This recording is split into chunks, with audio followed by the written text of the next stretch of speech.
नमस्कार दोस्तों, astro belief astrology में आप सभी का स्वागत है। मैं विवेक दुबे। दोस्तों आज बात करूंगा 22 अप्रैल 2023 को जो बृहस्पति देवता का गोचर हो रहा है उसके विषय में बात करूंगा। सभी 12 राशियों के लिए ये किस तरीके का फल देगा, किस तरह का इसका इफेक्ट आएगा, उसके बारे में हम बात करेंगे।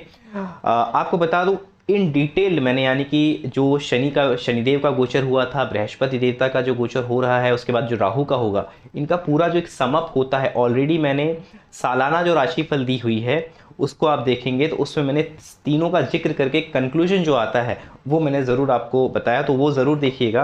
और आप मेरे सर्च करेंगे, आपको मेरे चैनल पे इजीली मिल जाएगा। ईयरली हॉरोस्कोप करके आपकी राशि डालिएगा, ईयरली हॉरोस्कोप, एरीज, टॉरस जो भी है आपका, आपको मिल जाएगा।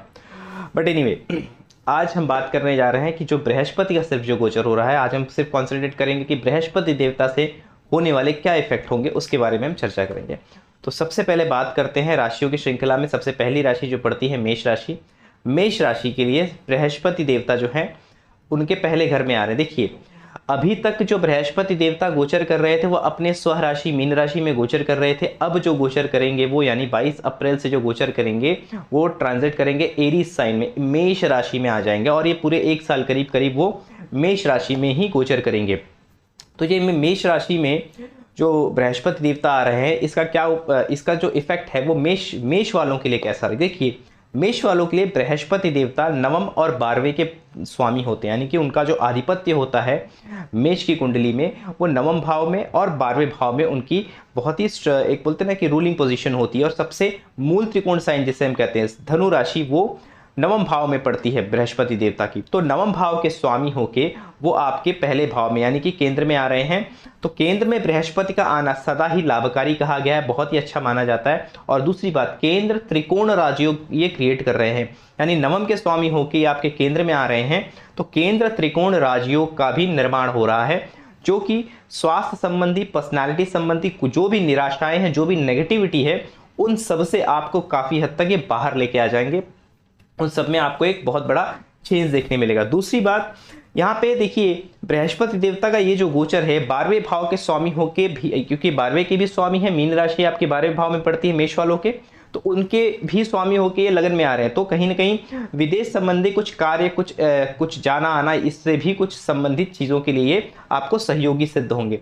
अब बृहस्पति देवता जब केंद्र में आ रहे हैं तो उनकी जो दृष्टियां पड़ती हैं पंचम, सप्तम और नवम, यानी कि पंचम भाव जो कि संतान और एक तरह से संतान का होता है, पंचम भाव विद्या का होता है, पंचम भाव प्रेम संबंधों का होता है, पंचम भाव और भी जो सोशल लाइफ यानी कि जो पब्लिक का पैसा है वो जिसे हम देखते हैं वो भी यहाँ से देखा जाता है। तो इन सब चीज़ों को एक तरह से बृहस्पति देवता देखेंगे पंचम भाव में, जो कि वहाँ से भी जुड़े पॉजिटिव रिजल्ट्स आपको देंगे।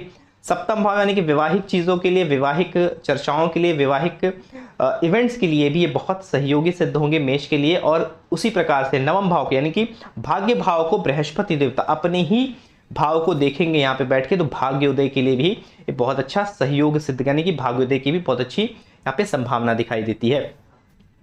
एक चीज याद रखिएगा, बृहस्पति देवता यहाँ पे जो लगन में आ रहे हैं, तो शनि देवता भी आपके 11वें में है, जिनकी तीसरी दृष्टि जो है बृहस्पति पे रहेगी पूर्णतः।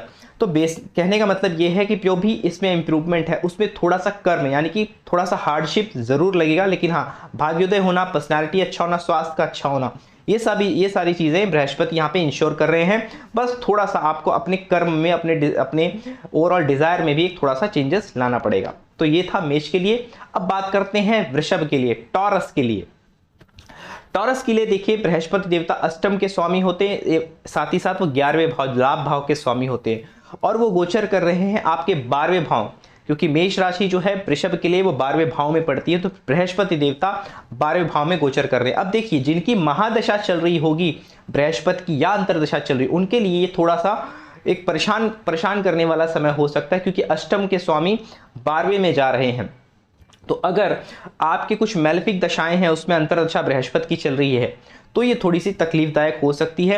ये जो ट्रांजिट है, देखिए ये विदेश से संबंधित चीज़ों के लिए हेल्पफुल है, अच्छा है, विदेश से जुड़े लाभ के लिए भी बहुत अच्छा है। But at the same time मैं कहूँगा, आपके जो अनसुलझे प्रॉब्लम है उसको थोड़ा सा सुलझाने के लिए आपको ज़रूरत से ज़्यादा एफर्ट लगेगा। ऐसा कोई भी कार्य ना करें जिसमें किसी भी प्रकार की इलीगैलिटीज़ हो, इसका ध्यान रखें। बृहस्पति यहाँ पे जब आते हैं तो इनकी जो पंचम दृष्टि पड़ती है आपके चौथे भाव पे पड़ती है, जो कि प्रॉपर्टी रिलेटेड और एक तरह से मन की शांति जो होती है, फोर्थ हाउस आपका अनहैप्पीनेस हाउस होता है। तो एक तरीके से इसके लिए बृहस्पति तो एक मेंटल स्टेबिलिटी देते, इमोशनल स्टेबिलिटी आपको यहाँ पे देखने मिलेगी। उनकी जो सातवीं दृष्टि है आपके छठवें भाव पे पड़ती है, रोग ऋण कर्ज इन सब से कुछ परेशानियां चल रही, उसमें भी राहत दिखाई पड़ेगा बृहस्पति की दृष्टि की वजह से। और बृहस्पति की जो नवम दृष्टि आपके अष्टम भाव पे पड़ेगी, जो कि ऐसी चीजें थी जिनको आप अभी तक समझ नहीं पा रहे थे कैसे लेके चला जाए, जिसमें आपको सॉल्यूशन नहीं मिल रहा था, वहां पे भी कुछ सॉल्यूशंस नजर आएंगे, वहां पे भी आपको विजन्स दिखाई पड़ेंगे। उसके लिए ये जो ट्रांजिट है बहुत ही अच्छा। At the same time Shani देवता की जो थर्ड एस्पेक्ट है वो बृहस्पति पे बनी हुई है। तो याद रखिएगा, जो भी कुछ जैसे कि लाभ के स्वामी हैं ये, तो कोई भी लाभ के लिए थोड़ा हार्डशिप जरूर करना पड़ेगा, मेहनत करनी पड़ेगी, क्योंकि तीसरी दृष्टि जहां पे भी होती है शनि देवता की, वहां से जुड़े चीजों के लिए थोड़ा सा आपको सामर्थ्य यानी हिम्मत और ताकत दोनों का एक तरह से सहयोग लेके चलना पड़ता है। तो ये था वृषभ के लिए। अब आगे बढ़ते हैं दोस्तों, बात करते हैं मिथुन यानी जेमिनाई के लिए। जेमिनाई के लिए दोस्तों बृहस्पति देवता रूल करते हैं उनके सप्तम भाव पे और साथ ही साथ उनके दशम भाव पे, सातवां भाव और 10वां भाव दोनों पे ही बृहस्पति देवता की रूलिंग होती है। और यहाँ पे वो गोचर कर रहे हैं उनके एकादश यानी 11वें भाव में।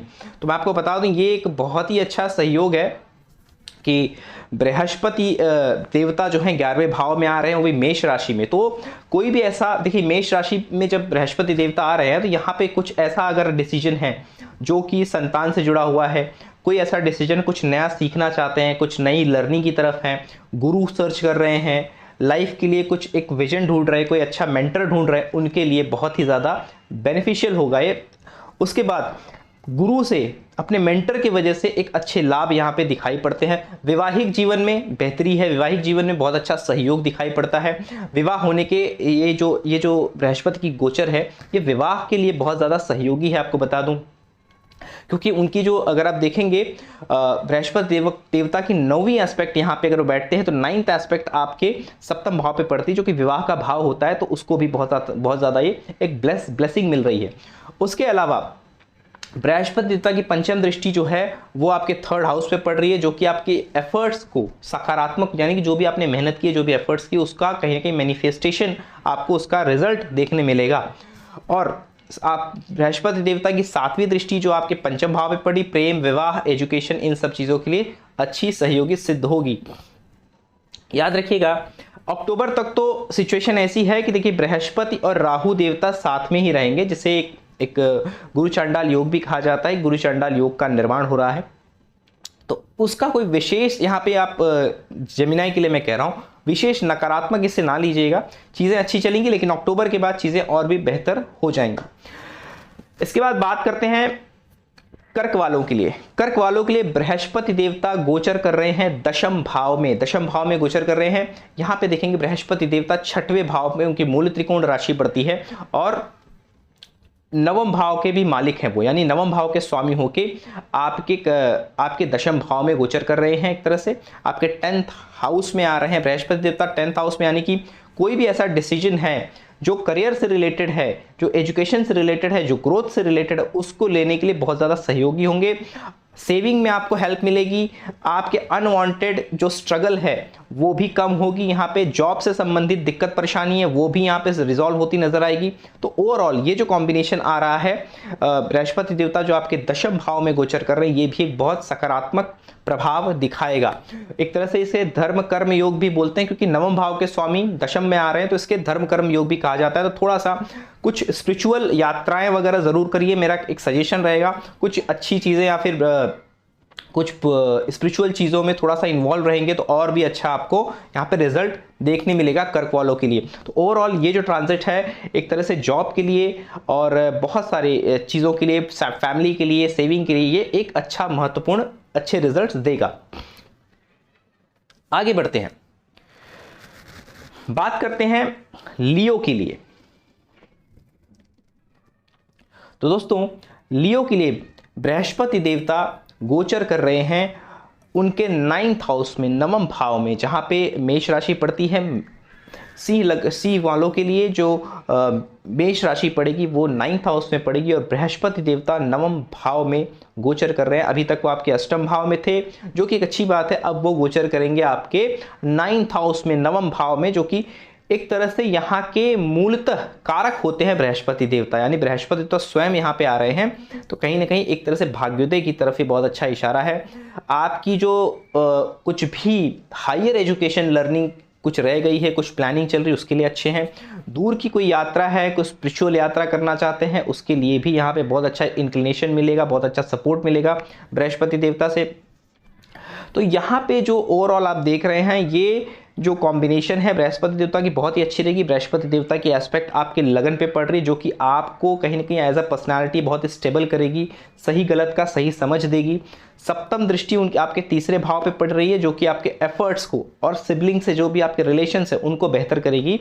और जो 9th एस्पेक्ट आपके पंचम भाव पे पड़ रही है, तो एजुकेशन, लर्निंग और किसी भी प्रकार के नए कुछ ऐसे सोर्स ऑफ इनकम सर्च कर रहे हैं, तो उसके लिए भी बहुत सहयोगी होगी ये ट्रांजिट। तो लियो के लिए भी बहुत अच्छा ये ट्रांजिट है। बृहस्पति देवता का नवम भाव में अपने कारक भाव में आ रहे हैं।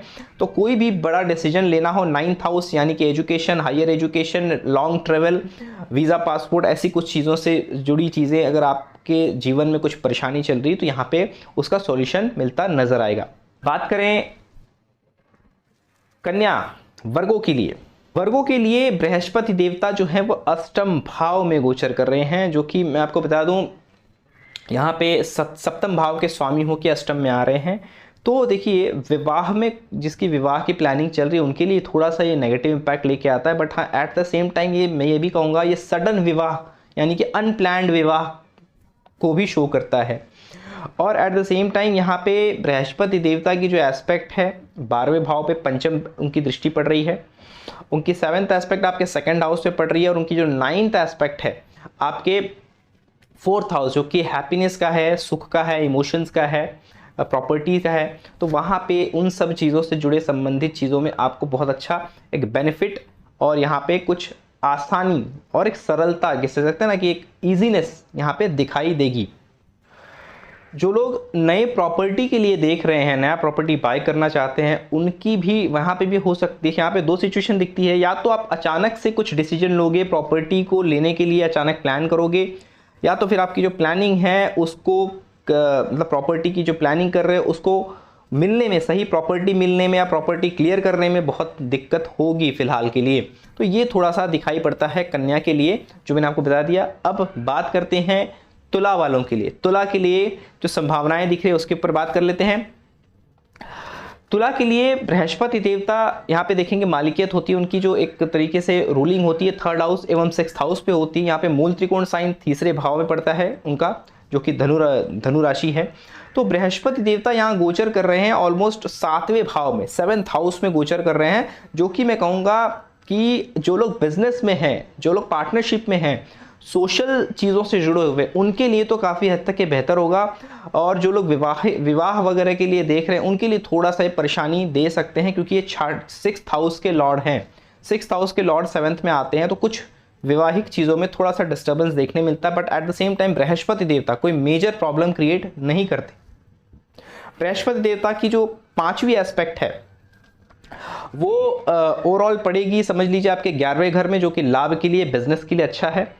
1st हाउस पे उनकी 7th एस्पेक्ट पड़ेगी, जो कि पर्सनालिटी के लिए, ओवरऑल ग्रोथ के लिए आपके लिए अच्छा है। और 3rd एस्पेक्ट पड़ेगी उनकी अपनी 9th एस्पेक्ट पड़ेगी उनकी 3rd आपके हाउस में, जो कि आपके जो स्किल्स हैं उसको आप और अच्छा करेंगे। जो भी आपकी स्किल्स होगी उसके अंदर बेहतरी लाएंगे, जिससे आपके लाइफ में जो भी आपने स्ट्रगल किया है उसके रिजल्ट्स आपको देखने मिलेंगे।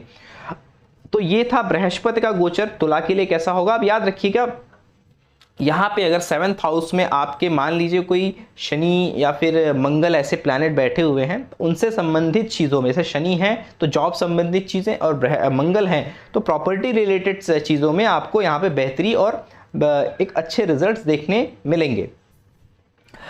बात करते हैं वृश्चिक के लिए, स्कॉर्पियो के लिए कैसा रहेगा।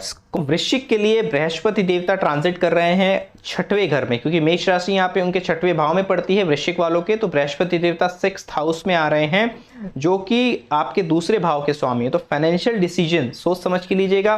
सामने से ऑफर आ सकती है कि लोन ले लीजिए, तो बिना मतलब के लोन ना लें, मतलब जस्ट एक्साइटमेंट पे आके कि पैसा मिल रहा है तो ले लें, इस एक्साइटमेंट में आके लोन ना लें, अन्यथा बिना मतलब के कर्ज में फंसने की संभावना बनती है। तो फाइनेंशियल डिसीजन सोच समझ के लें।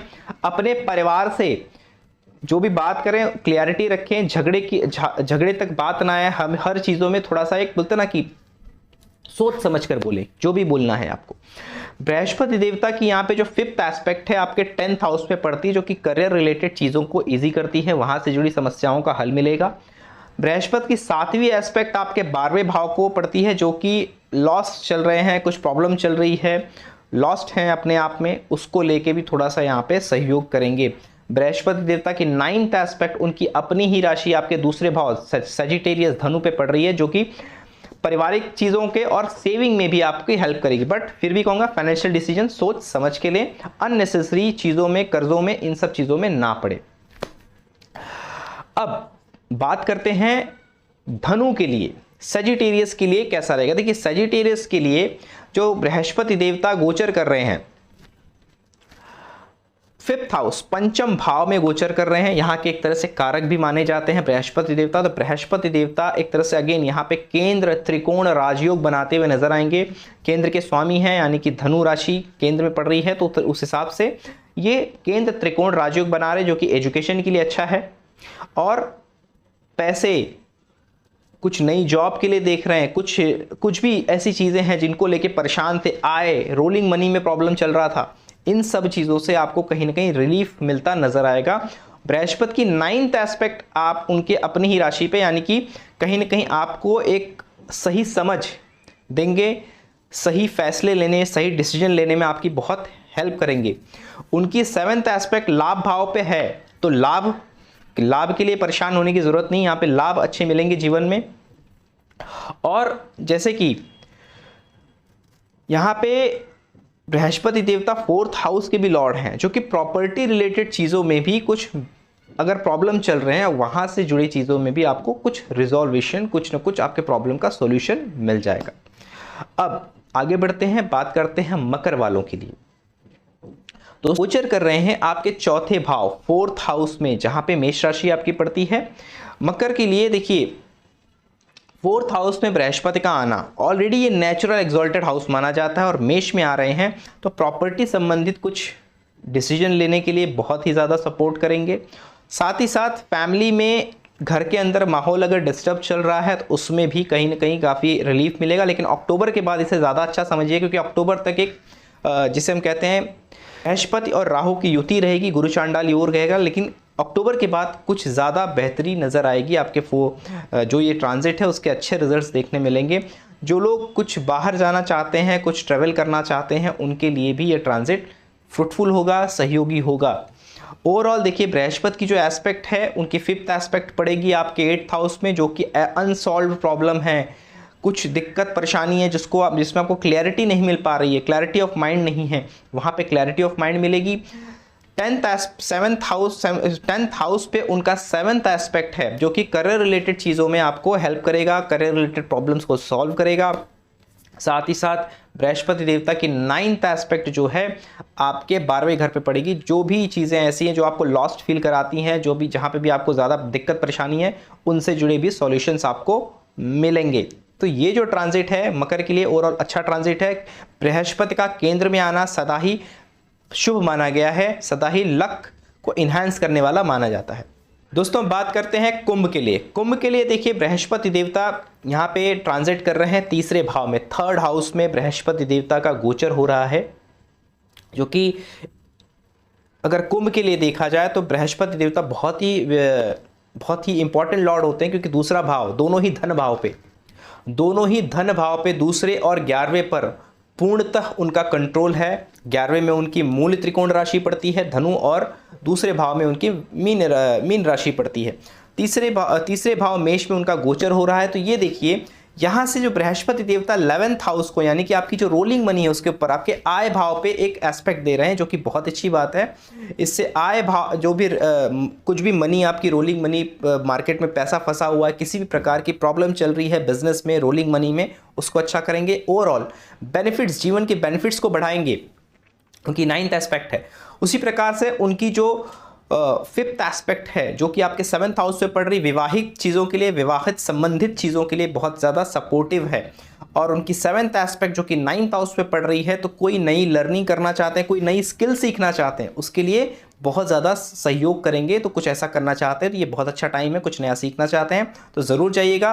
बृहस्पति देवता तीसरे भाव में, बहुत ही ज़्यादा आपको सहयोग यहाँ पे मिलेगा इनसे। अक्टूबर के बाद ये जो पॉजिटिविटी है और भी बढ़ जाएगी, क्योंकि गुरु चांडाल का जो योग है, गुरु राहु का जो योग है, वो कहीं ना कहीं एक तरह से अक्टूबर के बाद खत्म हो जाएगा। दोस्तों बात करते हैं मीन के लिए। तो मीन के लिए बृहस्पति देवता गोचर कर रहे हैं दूसरे भाव में, 2nd हाउस में, जो कि आपकी कुंडली में आपके लगन के मालिक तो हैं ही, यानी कि आपकी राशि है, और साथ ही साथ 10th हाउस, 10th भाव, करियर के भी स्वामी होते हैं, और ये गोचर कर रहे हैं आपके 2nd हाउस में। तो देखिए दोस्तों, यहाँ पे जो ये जो गोचर है दूसरे भाव में हो रहा है बृहस्पति का, जो कि बृहस्पति का कारक भाव माना जाता है। तो बृहस्पति का यहाँ आना वेल्थ के लिए अच्छा होता है, वेल्थ एनहांसमेंट के लिए अच्छा होता है, फैमिली ग्रोथ यानी कि संतान होना, कुछ ऐसी फैमिली में ग्रोथ होना, उसके लिए भी बहुत अच्छा होता है। सेविंग अच्छी हो पाती है, सेविंग करने में आपका कहीं ना कहीं जो आप एफर्ट कर रहे होते हैं वो एफर्ट कम हो जाती है, सेविंग आसानी से होने लगती है।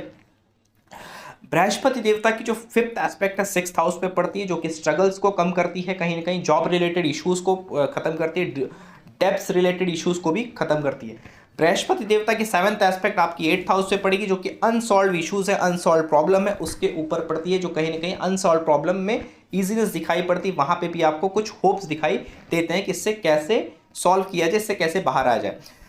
बृहस्पति देवता की 9th एस्पेक्ट पड़ती है आपके 10th हाउस पे, जो उनकी अपनी ही राशि है वहां पे, धनु राशि।